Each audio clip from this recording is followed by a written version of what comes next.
मिलता है। ये कहते हैं सकीना ये तूने 10+2 किया। हाँ किया है 10+2। मेरे हेल्थ मिनिस्टर रहे हैं, उनमें से तो कुछ लोग पढ़े लिखे भी नहीं है, लेकिन किसी मेल ने नहीं पूछा है ये हेल्थ मिनिस्टर क्या पढ़ो क्या, किसी ने नहीं पूछा। करना डॉक्टर बनना वो कब बनेगा? जब आप 10+2 करोगे, तब आप डॉक्टर नीट के लिए अप्लाई करोगे, तभी आप MBBS करने के लिए जाओगे।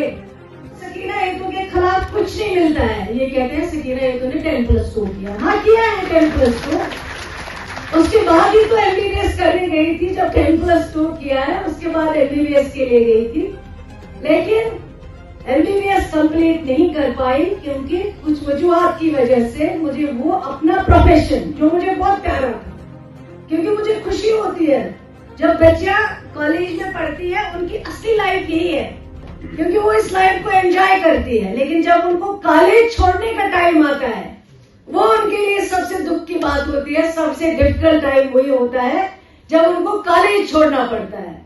और आप मुझे बताइए, जब मैंने अपनी MBBS की डिग्री छोड़ के वो प्रोफेशन ज्वाइन किया है, जिस प्रोफेशन के लिए कभी मैंने सोचा भी नहीं था कि मैं पॉलिटिक्स ज्वाइन करूंगी, लेकिन करना पड़ा। कुछ मुश्किल हालात आ गए, क्योंकि मेरे जो फादर मरहूम शहीद वली मोहम्मद इत्तू साहब थे, उनका कोई बेटा नहीं था, बेटियां 5 थी। अगर बेटा होता तो आज सकीना इत्तू नहीं होती या वो यहाँ होता। लेकिन इसकी वजह से, बेटा ना होने की वजह से मुझे ये प्रोफेशन सिलेक्ट करना पड़ा, पॉलिटिक्स। और जब मैं आई, इलेक्शन लड़ा, लोगों ने मुझे इतना सपोर्ट दिया, इतना प्यार दिया, इतनी मोहब्बत दी है। जिस फील्ड का मुझे ABCD नहीं पता था, लेकिन लोगों ने मुझे उंगली पकड़ के चलाया और वो फील्ड के बारे में सिखाया। और मेरे कायम कार्यशाली डॉक्टर फारूक अब्दुल्ला साहब ने, आज अगर सकीना ये तो यहाँ पे है, सबसे पहले अल्लाह ताला की मेहरबानी, और उसके बाद कार्यशाली डॉक्टर फारूक अब्दुल्ला साहब, जिन्होंने मुझे पॉलिटिक्स के बारे में सिखाया, उंगली पकड़ के सिखाया है, जैसे अपनी बेटी को सिखाते हैं।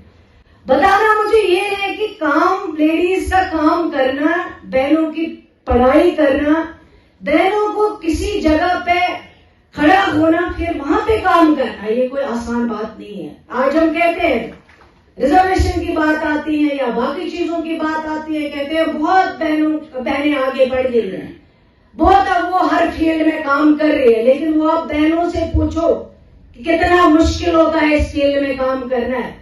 अब मुझे बताओ, मैं पूछती हूँ, आज तक जितने भी एजुकेशन मिनिस्टर रहे हैं, वो कितने क्वालिफाइड लोग थे?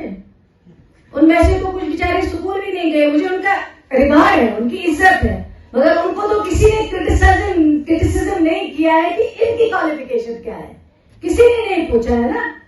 आज तक जितने भी हेल्थ मिनिस्टर रहे हैं, उनमें से तो कुछ लोग पढ़े लिखे भी नहीं है, लेकिन किसी मेल ने नहीं पूछा है ये हेल्थ मिनिस्टर क्या पढ़ो क्या, किसी ने नहीं पूछा। लेकिन अगर पूछा कि इनको बर्दाश्त नहीं होता कि औरत बहन किसी जगह पे हो, फिर वो वहां पे कोई फैसला करे, फिर इनको इंफीरियरिटी कॉम्प्लेक्स हो जाता है। फिर ये बोलते हैं कि हाँ जी ये चोर है सकीना ये तो, फॉर एग्जाम्पल, इससे काम नहीं किया है, लेकिन वो ये बोल नहीं सकते हैं क्योंकि इनके पास बोलने के लिए नहीं है।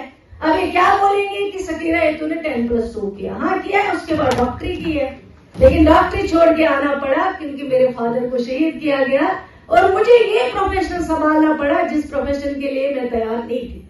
लेकिन अल्लाह के फैसले, हमें उन पे यकीन रखना चाहिए, उन पे भरोसा करना चाहिए।